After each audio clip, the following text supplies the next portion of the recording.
Well, hello, everyone, and welcome inside FNL Lacrosse, presented by the New Hampshire Tomahawks here on Friday Night Lights, New Hampshire. Nick Anastas, along with Eric Coburn, getting set for another jam-packed show with just a little bit over a week remaining in the high school regular season. We're going to dive into both boys and girls action in just a moment. Another jam-packed guest lineup on the way. KT Bour returns to the show, the head coach of the Pinkerton Astros. Have the girls playing well, 11-4, and already the season includes a 9-game win streak. They got an out-of-state win last night over Andover. So Coach Bour will join us again and break down the Astros' chances in the upcoming Division I tournament. Bottom of the hour, Khloe Hall, the Wyndham senior, joins us. One of the best players, not just in Division II, but statewide. The Jaguars senior is committed to Butler. They're in action right now against Hollis Brookline, but she's been kind enough to agree to join us after the game. And then finally, at about 6:45, Ben Defo, a player my co-host is familiar with. He's a Hollis Brookline senior and a Bryant commit, and doing good things for the Cavs again this year. So KT Bour, the coach, and then players Khloe Hall and Ben Defo here in week number 6. Let me introduce or reintroduce my co-host, Eric Coburn, the St. Anselm defensive coordinator. Of course, the Hawks are now in the Final Four. We'll touch on that in a moment. He won a national championship at the NCAA level as a player at Merrimack. And, of course, he's New Hampshire raised and a proud Londonderry graduate. Eric, how are you? Good. Great to be back. I think it's been a couple of years. I think 2022 is the last time I was on. So I'm glad that you were able to have me back on. Well, thank you. Since then, a lot has transpired. You were hired by St. Anselm. You're now the defensive coordinator, and your team is in their first ever NCAA Division II Final Four. I'd imagine it's been a little bit of a wild ride these last 24 or so months. Yeah, I mean, it's been a blast. Coach Bordeaux at Bedford, gave me a call, around Christmas time of not this past year, but the year before, and asked me again if I'd be interested. Coach S, reached out to me, talked to him on the phone. A lot of people in the lacrosse world that I know and trust their opinions on had nothing but great things to say about Coach S and the program that he was building. And played against him, when he was coaching there for my last 3 years at Merrimack. So I knew what they were doing from a program perspective and the direction they were going. And I knew some of the guys that, I played against and some of the guys on the current team, and, was very fortunate for them to have me on, and, a major credit to what, Coach S and, Coach Nardella before me and, all the alums that have built to get to this point. I've been super thankful to be a part of it for, the past 24 months. And it's been a thrill. It's just been a blast. So. And it's been a busy week. 2 postseason wins, knocked off rival Bentley in the first round, took out 2-seed Mercyhurst in the quarterfinals, and now a rematch with Adelphi awaits. Of course, the Panthers topped the Hawks by just a goal just a couple of weeks ago in the Northeast 10 Conference Championship game. Between now and when's the game? Sunday? Sunday. Yep. Yeah. So between now and Sunday, the team will head down to Long Island. And meanwhile, St. Anselm is slated to hold their graduation on Saturday. How does that play with the players? Does that factor in at all in terms of their preparation? It must. And how big of a challenge is that to kind of navigate those waters? Yeah, I think the great thing about this team that we have is we have a really, really strong senior class, 15 seniors, and, every single one of them bring a very valuable piece for leadership perspective. Some guys by example, some guys, more vocal, very mature group. And one of the reasons we've had so much success this year is just the leadership group, the seniors and the fifth years have done an excellent job of just making sure guys stay, focused and, limit any potential distractions or outside noise, and just understand that we're, trying to have, take each day at a time and, really capitalize, whether it's that practice that day, that film session that day, that weight room session that day. It's all about, maximizing that day, and then continue to stack those and go from there. So right now, today the message to the guys at practice was we're focusing on making this the best practice we could possibly have, and then tomorrow is going to be the same message, and then it's rinse and repeat, until it's game day. So focusing on the what's right in front of us and not the big picture. Credit to the seniors to really help the rest of the guys stay focused and understand the task at hand and the best way to perform at a high level. Your team is now 12-4. St. Anselm again a chance to get to the national championship game with a win this weekend at Adelphi. It's their first ever NCAA Division II Final Four. What's the buzz around the program, around campus? Is this something I'd imagine that the whole school can really get behind and focus on? Yeah, no, absolutely. The whole school has been very supportive. We had an awesome crowd. Last Wednesday when we were home against Bentley, the support from the administration has been great. The campus has been awesome. The alums have been great. I was texting one of the St. A's alums, Derek LeBranch. He's an assistant at Portsmouth High right now. We were really close. Played Tomahawks together growing up, so we were texting about the past couple games, and just I know a lot of the alums have been reaching out to current guys in the team and the coaching staff, and that's what's great about the program is the alums are so passionate about the program and truly care, and the support they give us is fantastic, and they're the ones who put in all the hard work to build it from when Coach S first got there in 2016, and then get it to the point where it is now. So huge credit to the alums and the program and ultimately everyone involved. Like, it's not just the the coaching staff or the guys in the field. It's a lot of all the alums and the admins who really helped get it to where it is today. And so there's too many people who deserve credit to getting the program this opportunity that we have on Sunday. So it's been great. Yeah, we had Coach Shimano on last week, and he had some similar things to say about his program. And of course, you can check out that interview on our YouTube channel under the video section in our archives. Again, that was on last week. That's, of course, Mike Shimano, the head coach, Coach S, as Eric likes to call him. All right, let's switch gears and talk a little boys lacrosse. Again, we're joined here momentarily in a few minutes anyway from live from Pinkerton, KT Bour, the girls head coach, and we'll get to the girls in a moment. But a big week again on the boys front. The contenders, so to speak, across all three divisions continue to win. Bishop Girton got another big out-of-state win against Zavarian Brothers.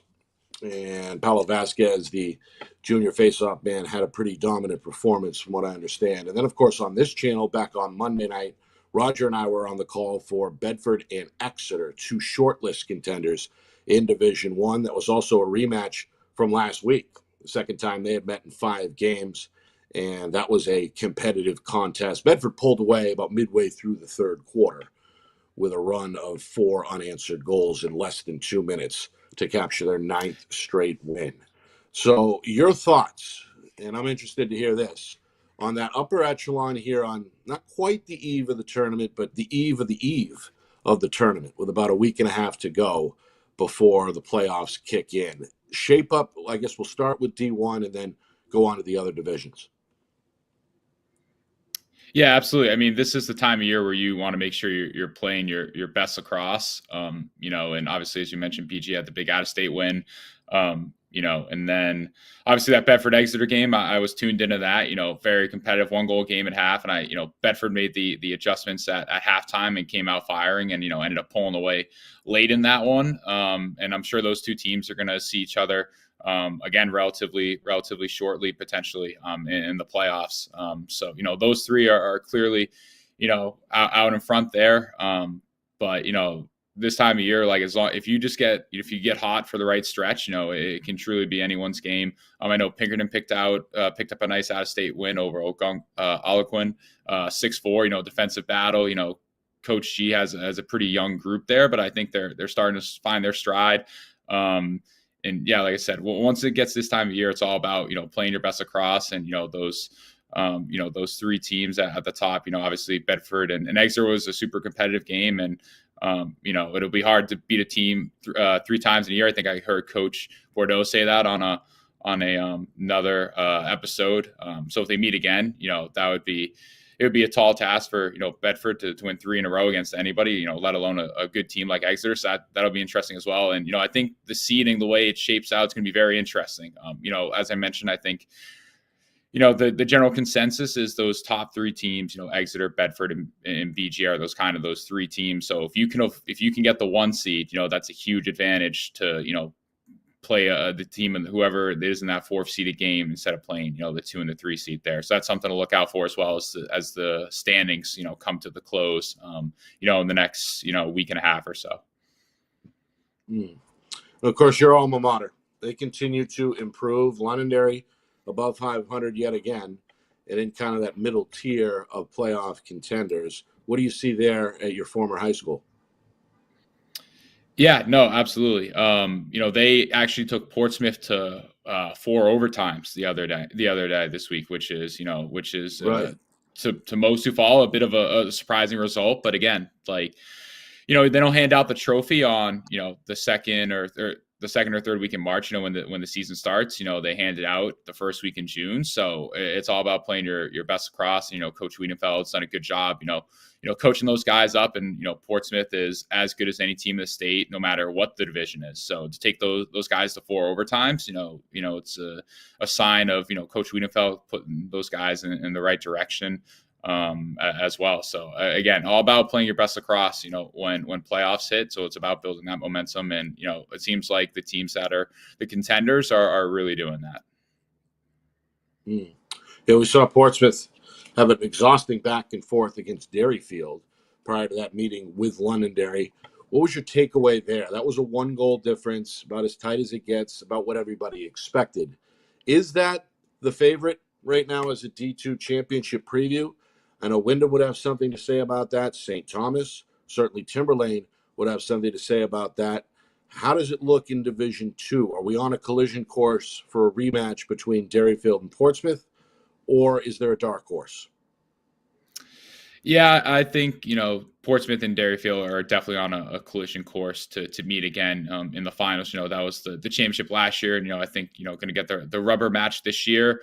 But again, as you mentioned, Wyndham and St. Thomas and Timberlane, they have a couple guys where if they show up and they're on their game, then they have guys who can take over a game, and you got to lean on your players when you get in these tight games, like to make the plays, and if they have a couple, like I said, they have a couple guys who can get hot and really carry the momentum, and that could be the difference for potential upset. But I think in terms of depth, Portsmouth and Derryfield are the deepest and most complete teams, and depth getting this time of year is important, especially when it gets hot. It was 80 something degrees yesterday, so when you're playing on turf and it's hot, you got to be able to have the depth to be able to sustain the physical demands of the sport when those temperatures rise. So I think Portsmouth and Derryfield are the 2 deepest teams, but there's certainly some individual talent on those the rest of the middle pack that you mentioned there that could, if they get hot, they could certainly present some problems for Derryfield or Portsmouth. All right, we're going to switch gears and bring in KT Bour, the head coach from the Pinkerton Astros. They'll be on the road next week in Amherst to battle Salhegan. We will be there in our Friday Night Lights New Hampshire game of the week beginning at 6 o'clock. But let's bring her in. Very busy. I understand that. A big win yesterday on the road south of the border, 13-12 over Andover. Coach Bour, how are you? Good. How are you? Good. Thank you for coming on. We appreciate it. And congratulations on a big win, not just for your team, but really for the state of New Hampshire in that win over North Andover yesterday. What went well down there on the road?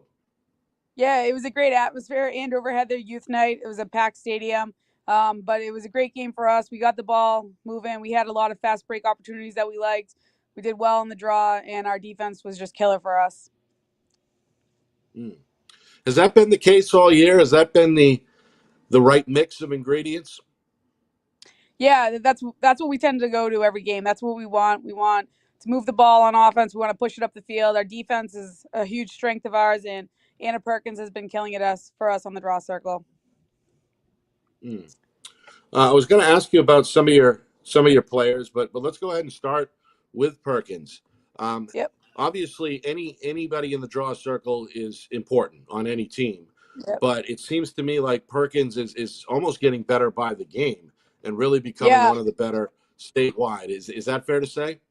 Yeah, absolutely. She was out the first 2 weeks of the season, so I think she had a really strong preseason, and then she unfortunately was out for 2 weeks and then came back, and now I feel like she's just in a groove. She's really embraced that role, as that's her job. She goes and takes the face off and comes right back off, but I mean, she's really embraced that for us.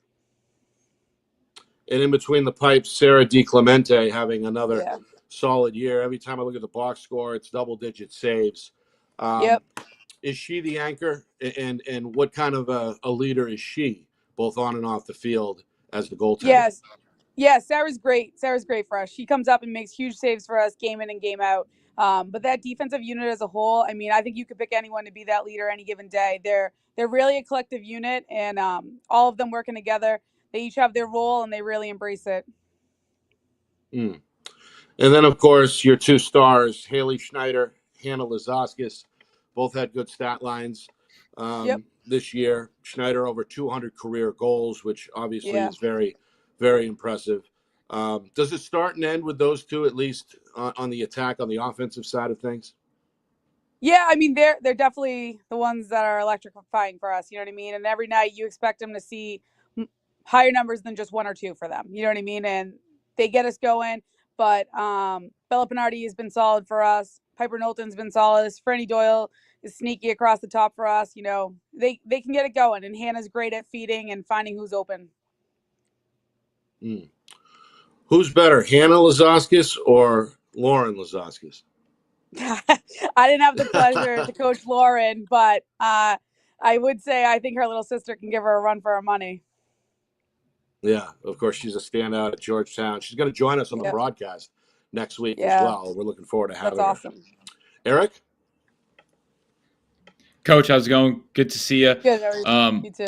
Obviously, with playoffs coming up relatively shortly here, how have you been keeping the team focused on playing your best lacrosse, heading into the important part of the season, and making sure that they're playing at the highest level that they can be, when it counts, in just over less than a couple weeks here. Yeah, absolutely. We're trying to keep practice really competitive to get us ready for every game that we're going up against, but we're just taking it one game at a time. Like last night was Andover. Now we're on to BG. That's just our sole focus right now. We're trying to be the best that we can and a little better each day than we were yesterday. Yeah, absolutely. And then from a team culture perspective, what can you say about the culture, the leadership on the team, and the importance, like you said, to make sure, staying focused on, one game at a time? Can you speak a little bit to that? Yeah, it's great. The girls are like last night, they were just so excited for each other, and all the attackers cheering for the defense when they're coming up with big stops. The defense is getting really pumped for the offense when they're coming up with big goals. Anna's just cheering constantly on the sideline, no matter what's going on, and everyone's happy for what she's doing inside. So we're at a great point right now, we're just ready to go and we're excited. Coach, can you speak on that rivalry with BG? Obviously, the two schools have had some memorable games, some big games over the years. I'd imagine if you guys get a win tomorrow night, that would go a long way. What is that rivalry like here in 2024? Yeah, I mean, BG's, they have a great coach. They have great athletes on their team. They're going to be prepared, ready to go. We hope that it's a great game. We're ready to go. We're excited. But, it's just next game up for us right now. Yeah, it's a rivalry. It's a big game, but it's just our next game up right now. We're ready to go play them, and that's what we're focused on. And how about for you personally, Coach? You starting to settle in a little more now that you got a couple of years under your belt? Yeah, it's good. It takes, I think, 4 years to make a program what you want to make it when you have that first class go all the way through. Rob did a great job with the program before I got here, and, we're just trying to add things to make it how we want. But I'm very comfortable, love coaching here at Pinkerton, and we're very excited. And then, of course, the schedule doesn't get any easier. Next week, you're on the road at Souhegan. We will be there Wednesday at 6 o'clock.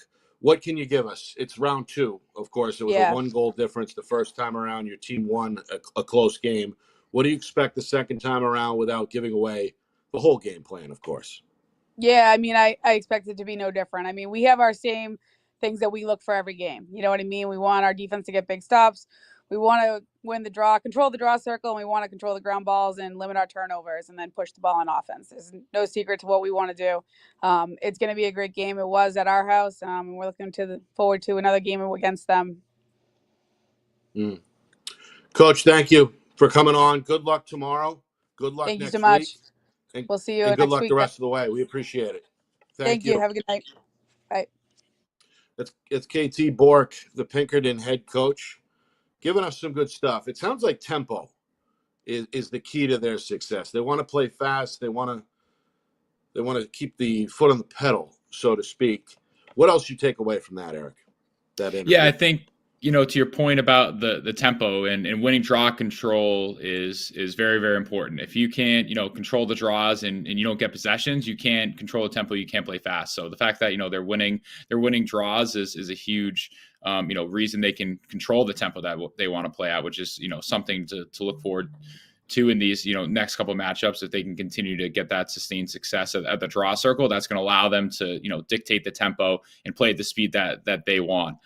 Which is important. And then, I liked what you said about, taking one game at a time, focused on, the next one in front of them and continuing to build that momentum, heading into the postseason. Obviously, a couple games, monster games left in the regular season schedule.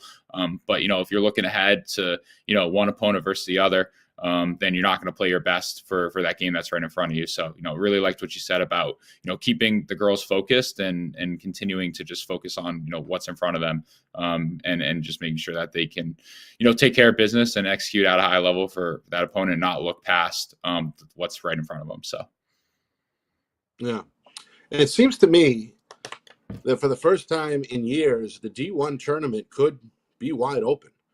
Usually it's 2, maybe 3 legit serious contenders year in and year out. But I could make the case, and I think a lot of people would agree, for 5 this year in Division 1. And that includes, obviously, Pinkerton. It includes defending champion Bedford. In the minds of many, it includes, obviously, Portsmouth, as they are number 1 in Joe Marshallana's coaches poll again this week. And then, of course, Bishop Girton is always right there. They went back-to-back most recently in 21 and 22. And Souhegan has kind of crashed the party, so to speak, over the last several years.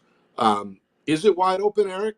Or in the end, just some of the more traditional powers end up being at the finish line?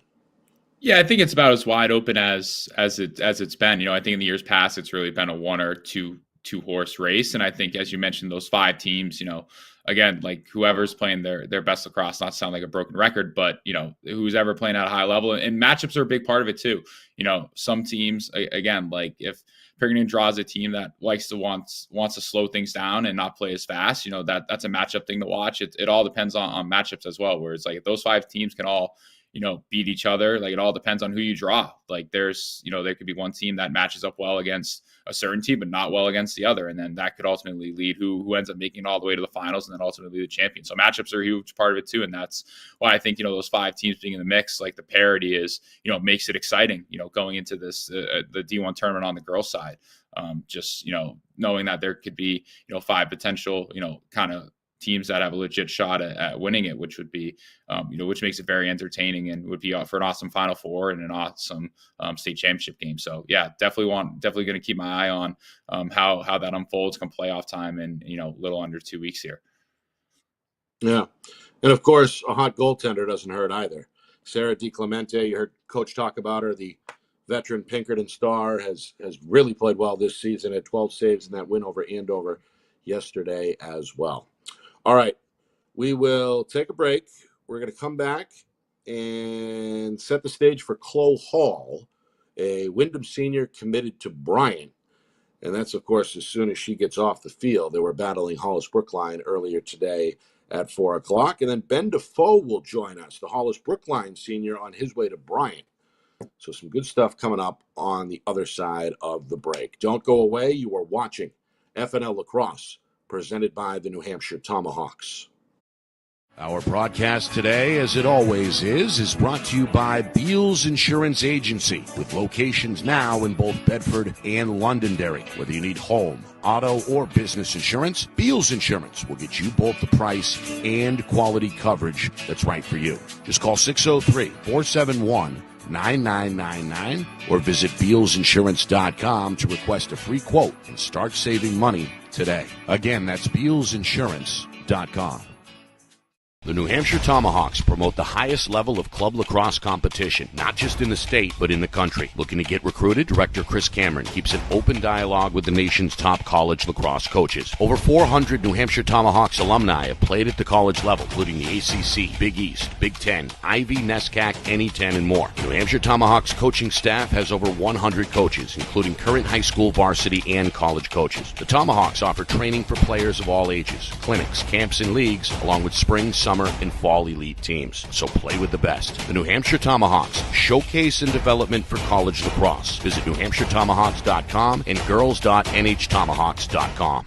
How can you reach your team's fundraising goals at no risk and no cost? MG Sports offers a variety of products to make your team's fundraiser a success. Their products include tickets and discount cards to hundreds of local businesses. MG Sports now has a digital platform where athletes can raise funds in the comfort and safety of their own home.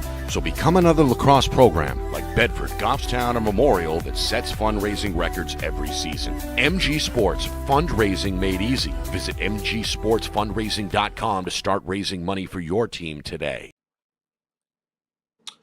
Welcome back to FNL Lacrosse, presented by the New Hampshire Tomahawks. Nick Anastas with Eric Coburn filling in for Coach Cameron.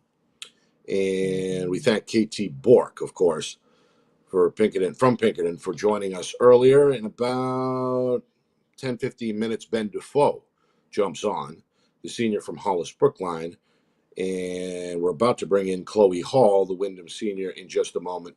First, a quick programming note. Next week, Wednesday, we are on the air at 6 o'clock, not with this show, but with our Friday Night Lights New Hampshire Game of the Week, presented by Beals Insurance. Coach Bourque and the Pinkerton Astros taking on Souhegan, two teams on that short list of contenders that we just went over in Girls Division I. 6 o'clock next Wednesday, our Friday Night Lights New Hampshire Game of the Week.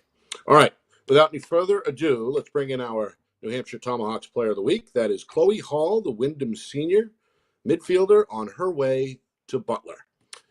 Khloe, how are you? Thanks for coming on. I'm good. Yeah, thank you for having me. How are you? We're good. Okay. We appreciate it, especially on a game day. Oh, yeah, we just played. Yeah, just played. Yeah, Hollis must have just got off the bus. How did it go?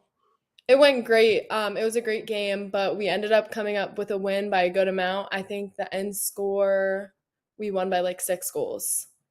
So compared to our last game, we played them, we only won in, I think it was triple overtime, and we won by 1.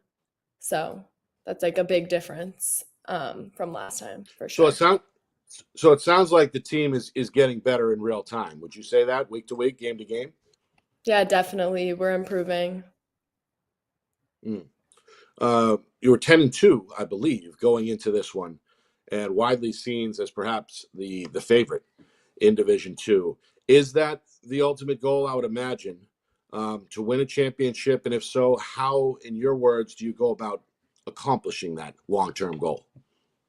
Yeah, that is definitely the end goal for our team. We have definitely been putting in the work.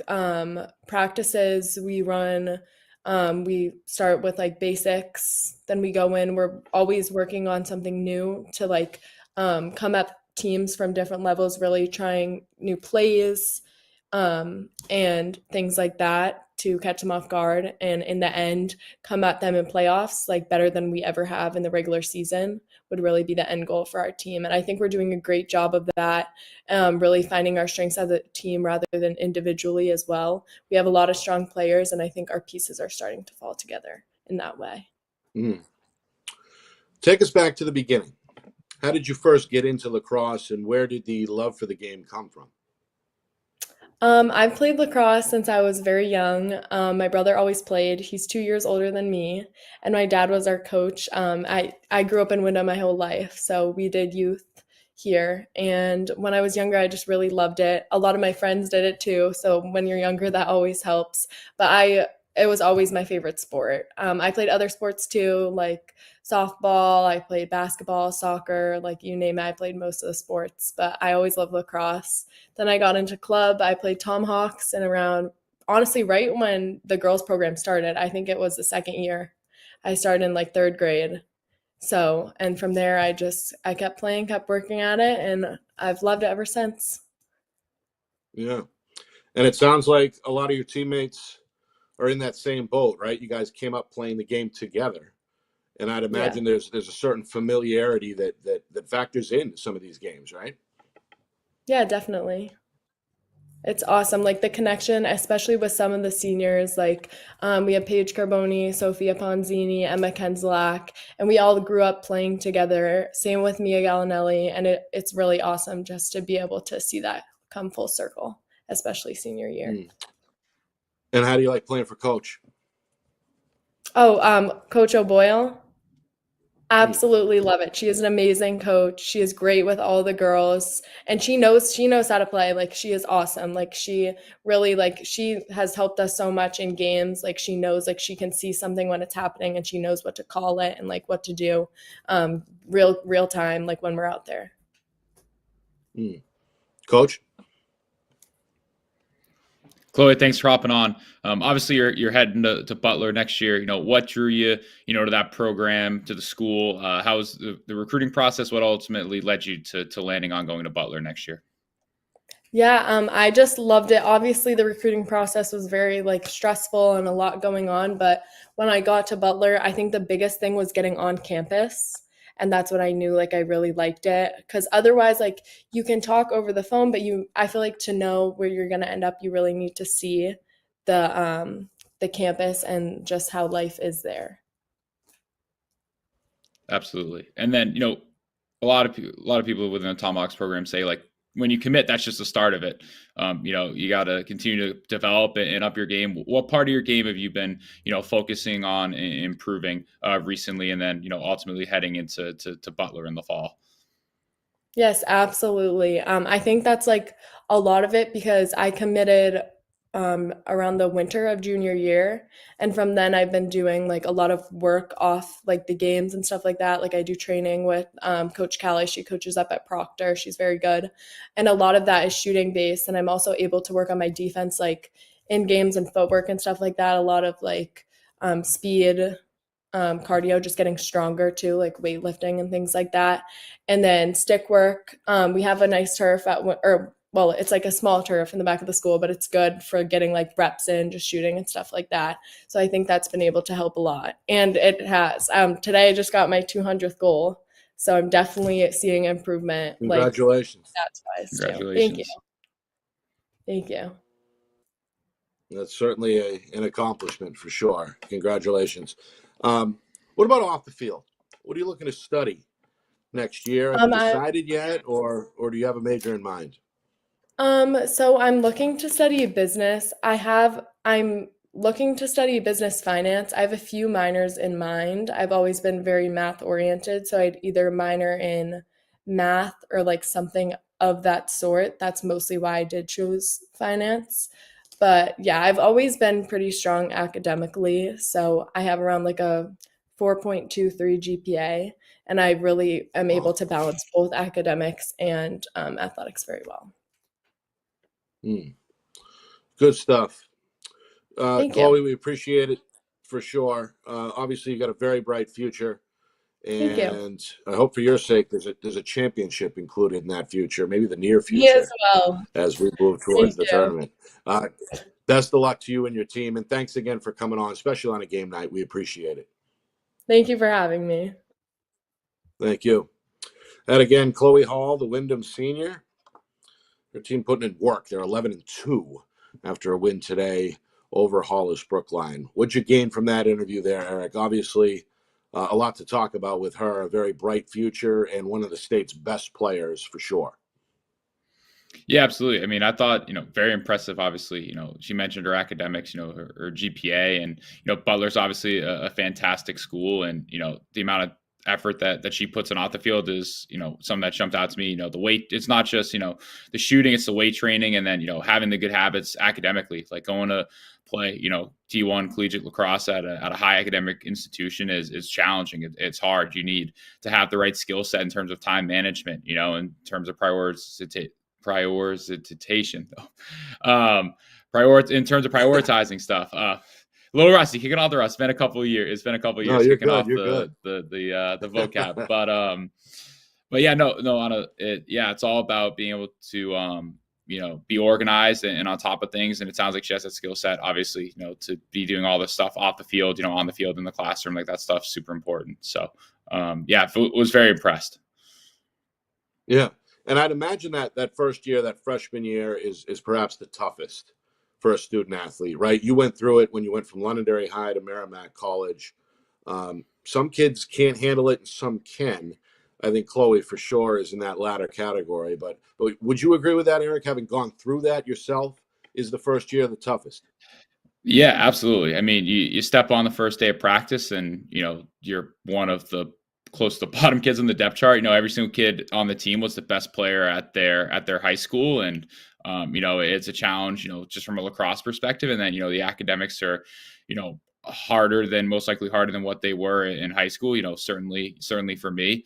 So, it's a challenge that first semester to get acclimated. And, you go in, when you're as a senior, you're super confident, in your ability on the field, just being a senior, naturally, you're going to be one of the better players on the field. And then, academically, you're used to the structure of the school you're at. And then, when you go to a new school, like the academic structure, could be a little bit different. Obviously the classes are going to be harder, more demanding. And then, on the lacrosse side of things, like I mentioned, like everyone on your roster was the best player, most likely coming out of their high school. So, the challenge is that's why it's super important to build good habits when you're in high school, because you're going to need those when you get to college, because the margin between, the best players in high school are a lot larger. Whereas the margins are so thin when you get to college. You got to find those, any kind of advantage you can get, whether that's, diet or, extra weights or extra time on the wall, extra film, extra time in the classroom and study hall, like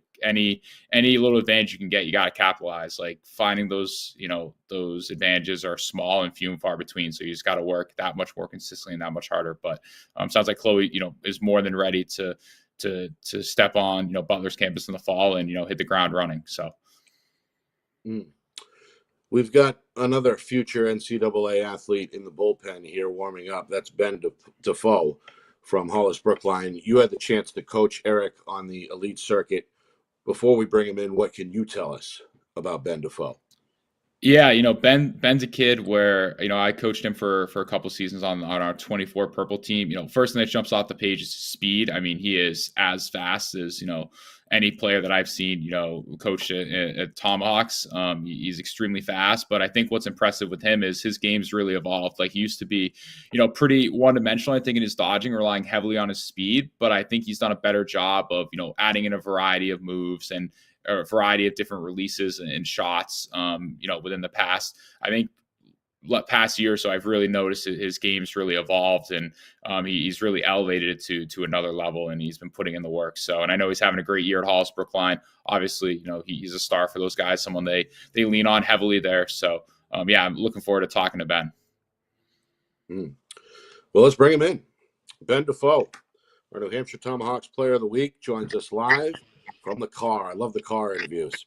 Ben, how are you? I'm at practice right now. How we doing? I'm doing good. I appreciate it. We thank you for joining us.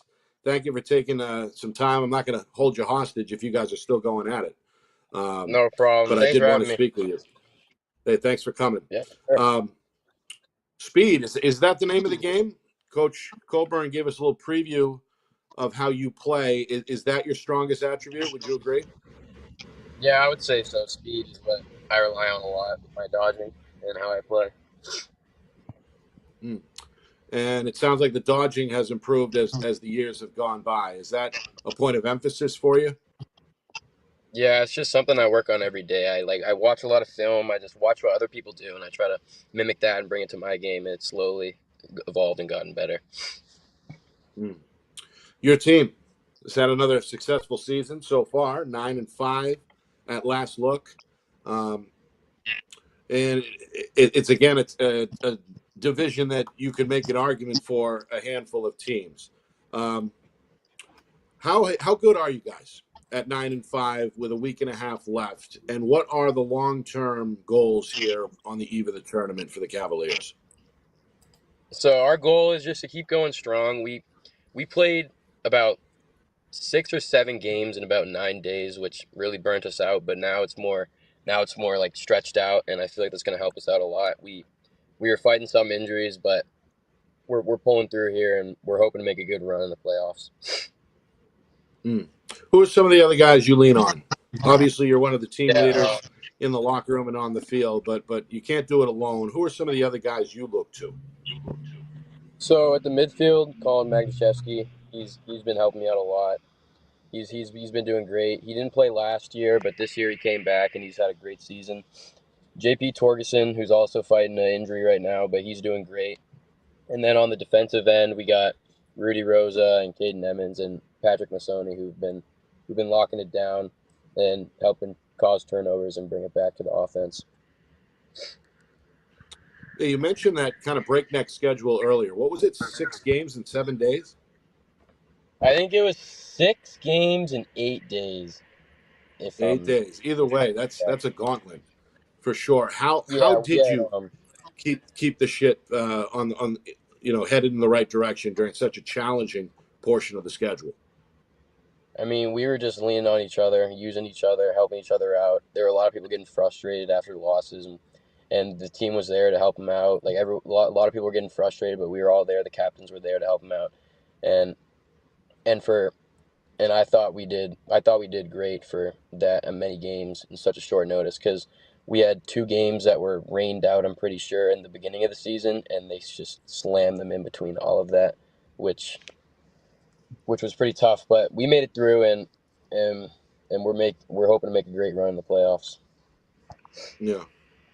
How did it start for you? I asked Khloe this earlier about where her love for the game came from. How did you first get into lacrosse? My cousin played when I was in about 1st grade, and then that's sort of when I first picked up a stick. But I fully started playing lacrosse in about 3rd grade because my family moved to Singapore when I was in 2nd grade. So I didn't really ever get to play lacrosse there. It's not too big there. So when we moved back, my parents asked me, they're like, well, what do you want to play, Ben? I was like, lacrosse, of course. And that's sort of when it took off. I went to a Riviere lacrosse camp, and I showed up with just a stick, and they were like, all right, dude, well, we got to sort you out here. So they got me geared up, and that's sort of when my love for the sport took off. They set you straight, huh? Yeah. Coach, go ahead. Ben, how's it going? Good to see you. Obviously, heading to Bryant next year. Strong New Hampshire Tomahawks pipeline to Bryant. A lot of current, Tomahawks guys on the roster. I know, Murphy, who's played on your 24 team, is headed there as well. Why Bryant? Did the having a familiarity with a lot of the guys already on the roster and headed there factor in your decision? What ultimately led you to decide on Bryant? I think on top of having a great lacrosse program, I was looking into my future as well with their business school. And that's really what I wanted to study going into college, and their international business program is awesome. So that was a really big reason there. And also just knowing people on the Tomahawks and knowing that they've had a great experience there was also a really good decision maker for me. Absolutely. And then, we talked a little bit before you, hopped on about continuing to evolve your game and watching film. Who's a player, collegiate player that you look to kind of model your game after? Is there one in particular? Is there a couple? Who are some of the guys you like watching tape, in the current collegiate game that you like to, kind of model your game after? I don't know. There's a lot of guys, but I do watch a lot of Brennan O'Neill playing. I think he's just a great player, and I try to mimic a lot of things that he does. Really shifty, really fast. And then who else? There's a lot. I was watching a lot of Owen Duffy this year as well at UNC. Thought he did great player.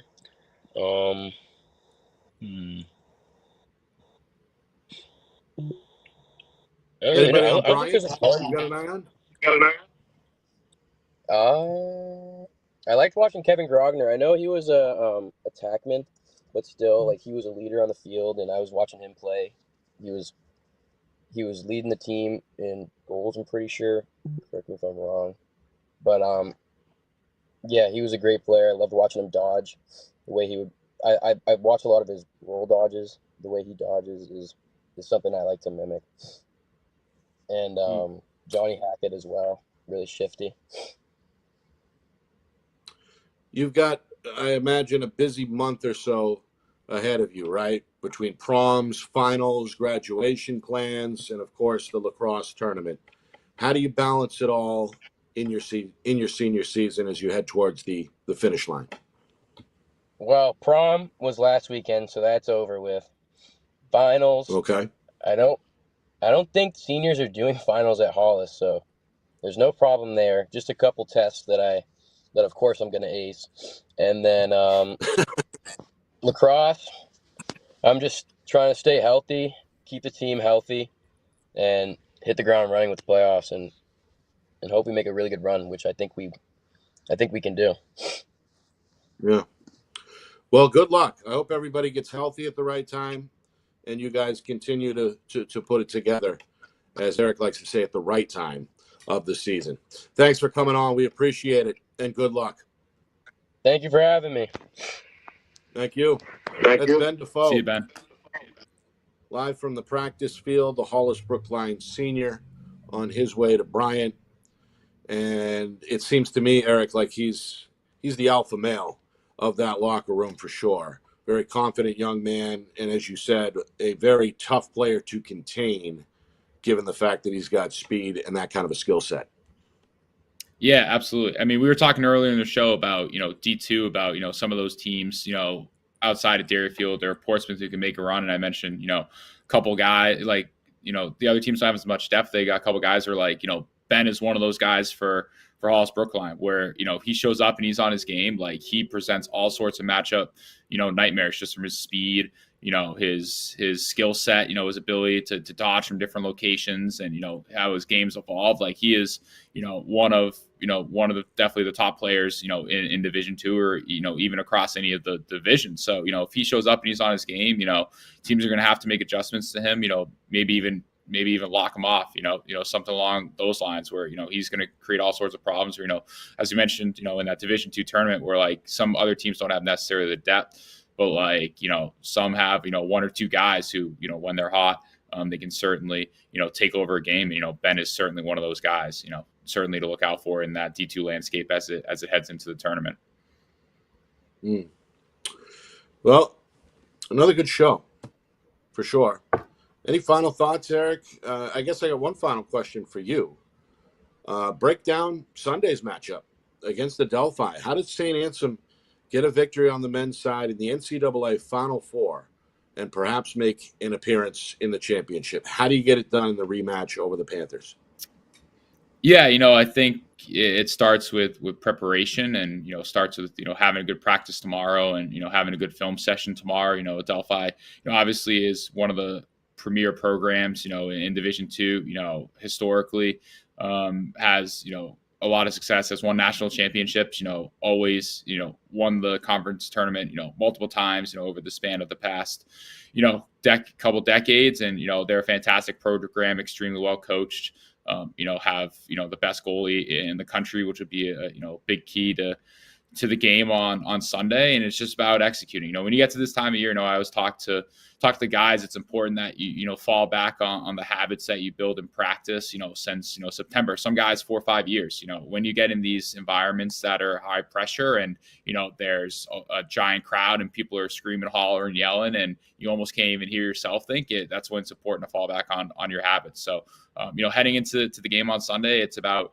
executing the game plan, and making sure that you're doing the little things correctly within that game plan, and being, mentally and physically tough to execute the game plan at a high level if you want a chance to succeed. And, both teams have that same, mentality going into the game. When you have an opportunity to, play in the pinnacle of the sport, on championship weekend, at Lincoln Financial, where the Eagles play in Philly, like that's like that's what you dream of as a player and as a coach growing up. I know growing up, I dreamt of going to Final Fours and playing on that stage when I was going and watching those games at Gillette. And that's all you dream about as a player and as a kid growing up. And, to be 60 minutes away from that, it's an exciting opportunity. But again, you just got to focus on, that next play in front of you. And, just keep stacking it. And, it's an exciting opportunity. The guys have worked for this opportunity, and, the coaching staff and, the coaching staff before, like Coach Nardella and those guys, Coach Hayward, who's been here or who's been on the team or on the staff longer. He does a fantastic job with our goalie out team and the man down, and, ton of work that, he's been part of the program for 5 years.